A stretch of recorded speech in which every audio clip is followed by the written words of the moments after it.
നമ്മളെ നാട്ടിലുണ്ടല്ലോ ഈ എക്സാം എടുത്തു കഴിഞ്ഞാൽ കുറെ പനി വരും, പേടിപ്പനികള്. പണ്ടൊക്കെ നമ്മൾ എക്സാമിന് എന്താ ചെയ്യാ?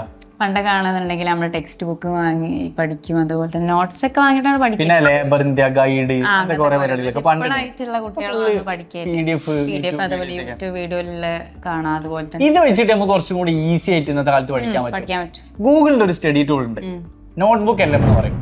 അതായത് ഈ ഒരു സൈറ്റ് നമ്മൾ ഓപ്പൺ ചെയ്ത് കഴിഞ്ഞാൽ നമ്മുടെ കയ്യിലുള്ള PDF അല്ലാന്നുണ്ടെങ്കിൽ യൂട്യൂബ് വീഡിയോന്റെ ലിങ്ക്, ഇനി പൊക്കെ പോട്ടെ ഏതെങ്കിലും ടീച്ചർ അയച്ചു തന്ന ഒരു നോട്ട്സ്, ഇതൊക്കെ നമ്മൾ എന്ത് ചെയ്യുക, ഈ ഒരു വെബ്സൈറ്റ് പോയിട്ട് അപ്ലോഡ് ചെയ്യുക. ഇതിൽ ഏതെങ്കിലും ഒന്ന് അപ്ലോഡ് ചെയ്താൽ മതി. എന്തെങ്കിലും ഇപ്പോൾ PDF അപ്ലോഡ് ചെയ്യുന്ന വിചാരിക്കാം. അപ്പോൾ ആ ഒരു PDF ബേസ് ചെയ്തിട്ടുള്ള കംപ്ലീറ്റ് കാര്യങ്ങൾ നമുക്ക് നോട്ട്സ് ആയിട്ട് അവർ തന്നെ അയച്ചു തരും. എന്നിട്ട് നമുക്ക് അതിൽ നോക്കി പഠിക്കാൻ പറ്റും. ഇനിയിപ്പോൾ ആ നോട്ട്സിൽ നമുക്ക് എന്തെങ്കിലും സംശയം ഉണ്ടെങ്കിൽ നമുക്ക് ചോദിക്കാം. Any doubts we can clear. പിന്നെ അതിന് പുറമെ ഇപ്പൊ എന്താ പറയാ, ആ ഒരു ടോപ്പിക്കിനെ കുറിച്ച് 2 പേര് സംസാരിക്കുന്നതായിട്ട് നമുക്ക് കേൾക്കണം എന്നുണ്ടെങ്കിൽ അതിൽ വേറൊരു ഓപ്ഷൻ ഉണ്ട്, പോഡ്കാസ്റ്റ്. ആ ഒരു പോഡ്കാസ്റ്റ് നമ്മൾ ക്ലിക്ക് ചെയ്ത് കഴിഞ്ഞാൽ ആ ഒരു ടോപ്പിക് ബേസ് ചെയ്തിട്ട് 2 പേര് സംസാരിക്കുന്നതായിട്ട് നമുക്ക് കേട്ട് പഠിക്കാൻ വേണ്ടി പറ്റും. സോ നിങ്ങളൊരു എക്സാം എടുത്തിരിക്കുന്ന ആളാണെങ്കിൽ you should try this. So ഇതുപോലുള്ള കൂടുതൽ ഇൻഫോർമേറ്റീവ് ആയിട്ടുള്ള വീഡിയോസിനും കെൻമിയുടെ online and offline digital marketing കോഴ്സിനെ കുറിച്ച് കൂടുതൽ അറിയാനും അഡ്മിഷൻ എടുക്കാനും ബയോയിൽ കൊടുത്ത നമ്പറിൽ ഇപ്പം തന്നെ കോൺടാക്ട് ചെയ്യും.